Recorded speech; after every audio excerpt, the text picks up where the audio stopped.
Hello, Giants fans! Welcome to Giants Baseball 101. I'm Gabe Vaughn, your host. The Giants now have 2 consecutive wins against the Brewers. They beat them 2-1 today, so now they're ahead 2-1 in the series against the Brewers. Their 2 wins couldn't have been any more different. Last night, it was a walk-off grand slam from Mike Yastrzemski. This one was a pitcher's duel, a low-scoring game, and the Giants got their go-ahead run in the 8th inning on a balk. In a tie game, they got the difference maker, the run that won the game for them, on a balk. That was a crazy game. Alex Cobb started for the Giants today. He went 7 1/3 innings, gave up 1 run. Tremendous start for Alex Cobb. So that's good for him. He was having some struggles for the Giants. Also, we saw a few solid starts down the stretch for him after he returned from his injury, but this was a tremendous one. So I hope that starts a streak of good starts for him. Darren Ruff hit a home run in the 6th inning to bring the Giants up 1-0. Then the Brewers would tie it on a sacrifice fly. But in the 8th inning, Wilmer Flores came in to score the go-ahead run on a balk from Brewers pitcher Brent Suter. Now, a balk is when a pitcher makes any motion that's naturally associated with the pitching delivery and goes far enough that the umpire believes that, according to the rules, he should have had to follow through. And on Thursday night, in the game I attended, Corbin Burnes, on one of his pitches, he went into his leg lift, then he dropped it and looked at first. And I heard one of the fans call out, "Balk!"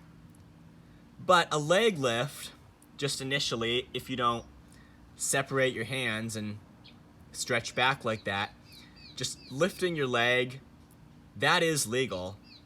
I mean, it always has been in the games I've watched. The umpires don't do anything about that. So I think that in that game, it was just an overexcited fan. You know, a one-sided, a guy that was looking at the game in a one-sided manner.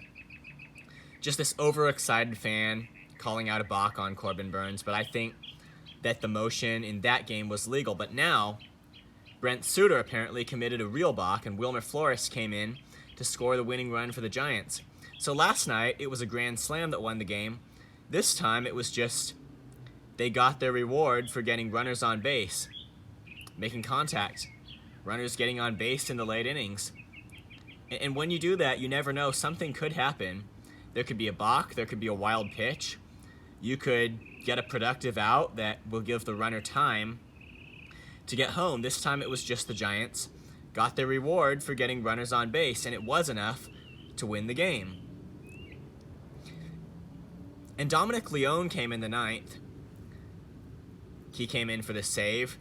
They didn't go to Doval, even though he didn't pitch yesterday. Probably just giving him a little extra rest here, but Leone pitched well for the save. So the Giants close out a 2-1 win over the Brewers. Go-ahead run on a balk. How often does that happen? I mean, occasionally in games, there's been a walk-off wild pitch in the 9th inning or in extras. You do see that a few times, but I just haven't seen a whole lot when a balk will bring in the winning run for a team. But that's what happened here. They just got Flores over to third base, made contact, got a threat going, got runners on base, and they just, it went better for them than if they had just had a 1-2-3 inning without anybody getting on base. So sometimes it just makes all the difference that you can do something to the ball and get a rally going. And that's what happened this time, and Flores got in to score. I don't think there'd be any penalty for a balk, at least as far as I know, if no one was on base. So that's one thing there. This type of a win that the Giants got today, it wouldn't happen very often, but it happened today. The Giants took away what they needed to. It's about what you can take away from a game.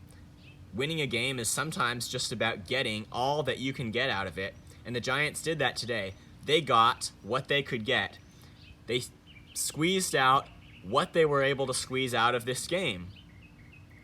And with excellent pitching today, it paid off and they beat the Brewers 2-1. So, now the big question is tomorrow, can the Giants beat the Brewers and win the series? They've at least got a tied series. Tomorrow, I think it would be Logan Webb, unless Gabe Kapler decides to give him more rest. He'll have a chance tomorrow. And the Giants, hopefully, it didn't look like it after they dropped the first game, but hopefully the Giants can pull off a third straight win and ultimately win this series against the Brewers. It would be their second straight series they've won, and they still are in the running for a playoff spot. So there's other news about Carlos Rodon. He has this minor injury that he's dealing with, and he's not going to be pitching in the All-Star game. Well, I think the All-Star game is next week. Well, of course, I'd rather have him miss the All-Star game than miss a start with the Giants, because that's what really matters. The games that are counting toward your postseason. He's still an All-Star. He'll probably be replaced by somebody. So he's an All-Star, and at least the All-Star can do his All-Star stuff, as far as I know, unless his timeout gets extended. The All-Star can do his All-Star stuff for the team that it really matters to us.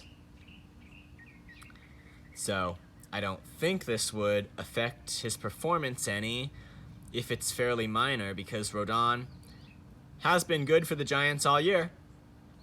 Anyway, that's it for now on this episode. Thank you so much for watching. This has been Giants Baseball 101. Please subscribe if you haven't yet. You could also email me, GabrielVaughn89@gmail.com. I also encourage you to comment on the videos and to like them by giving the thumbs up. Thank you so much for watching. I will see you next time on Giants Baseball 101.